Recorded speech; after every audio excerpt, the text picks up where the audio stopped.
Hello and welcome everybody. Welcome to the Animal Eye Guy. Today we're going to be talking about head collars or e-collars or smart collars.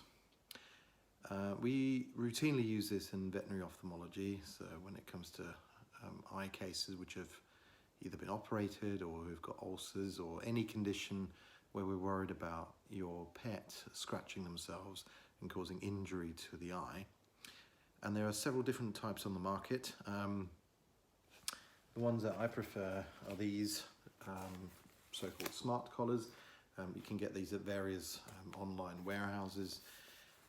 The main thing about these is they're rigid, which means that they, as soon as you've assembled them, they can't flip them back, they can't push them back too far in order to be able to get to the eye.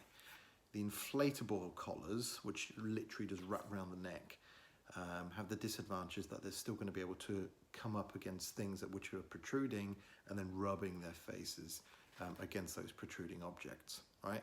So the inflatable head collars are very good for trying to prevent them from getting to the back of themselves. So if they've had a spay or a neuter operation, it's a very good way of trying to prevent them from licking in those areas, but they're not very good for eye-related operations. Now, to demonstrate how to put one of these on, I've got one of my little models here. We're going to call her Amy, and there's various sizes of these collars that are available. So just to demonstrate how to put them on, so we've got these little clips at the back here, and they kind of clip together. So when you put them round, you can quite easily clip them on.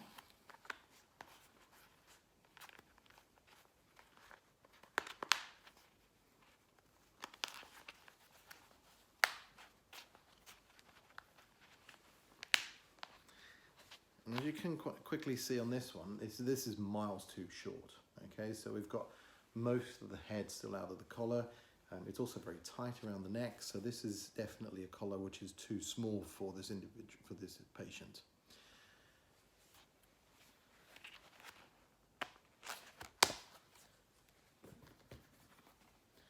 So we're going to try the next size. The next size fits a lot better, so we can make this slightly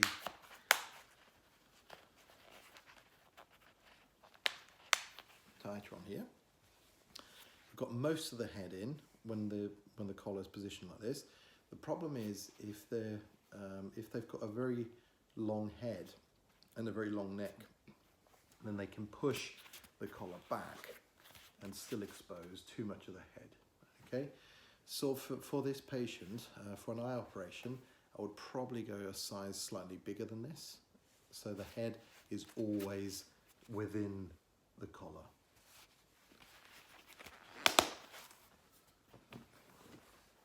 So the next size up is quite large.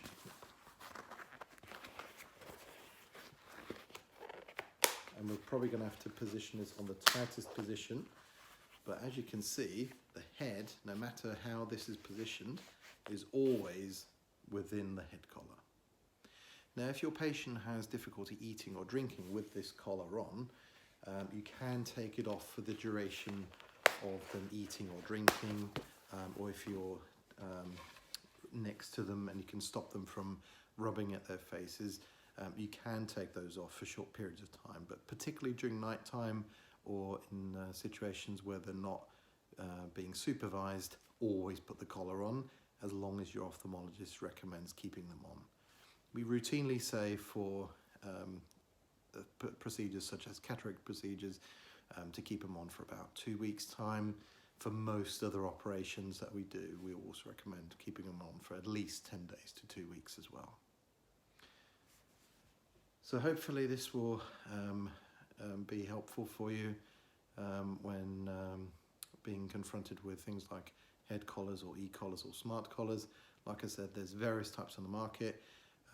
Choose the one that your pet is comfortable with, but the main thing is no inflatable collars and no soft collars, as they can always flip them back and start rubbing their heads.